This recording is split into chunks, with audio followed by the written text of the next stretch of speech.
Greatness is not about never falling, but about rising again.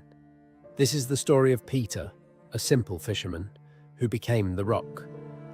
Peter's life began like any other.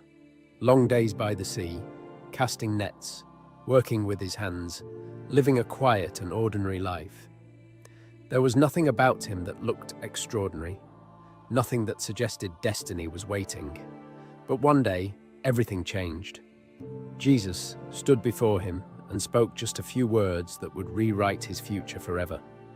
"Follow me, and I will make you a fisher of men." It was not a long conversation, it was not a detailed plan, but it was enough. In that moment, Peter made a decision. Most people are too afraid to make. He left everything, his comfort, his routine, his security, and stepped into the unknown. Not because he understood everything, but because he trusted the one who called him. Peter was not perfect, but he was real. He was bold, he was passionate. He spoke when others stayed silent. When Jesus asked, "Who do you say I am?" it was Peter who answered without hesitation, "You are the Christ, the Son of the living God."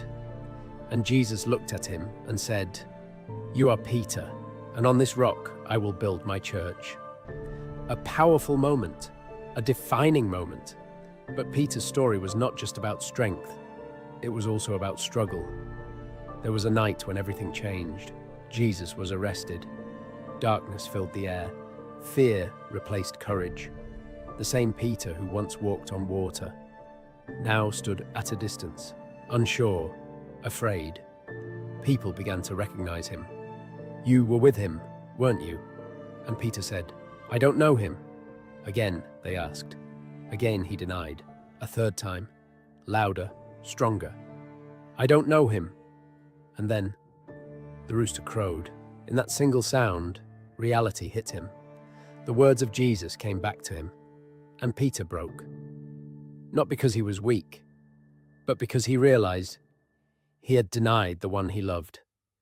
That moment was not just failure. It was pain. It was regret. It was the weight of knowing he had fallen. But here is where the story changes. Because failure was not the end. After the resurrection, Jesus did not reject Peter. He did not remind him of his mistakes. Instead, he met him again, by the sea, and he asked a simple question. "Peter, do you love me?" Not once, but 3 times. And each time, Peter answered with a heart now humbled, now broken, now real. "Yes, Lord, you know I love you." In those moments, something powerful happened.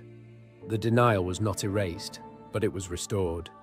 The broken man was rebuilt. Peter was no longer the same. The fear that once controlled him disappeared.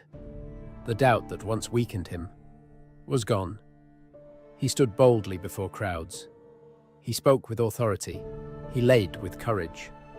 The man who once said, "I don't know him," now gave his life to proclaim him. The fisherman became the rock. And this is why Peter's story still matters today. Because it is not just his story, it is ours. We all have moments where we fall, moments where fear wins, moments where we regret our choices. But Peter's life teaches us something powerful. Failure is not the end. It is the place where transformation begins. Your mistakes do not disqualify you. Your weakness does not define you. Your past does not cancel your future. Like Peter, you can stand again. You can grow again. You can become stronger than before. So if you feel like you have failed, if you feel like you are not enough, remember this: the man who denied Jesus became the foundation of faith. And just like him, you can rise again.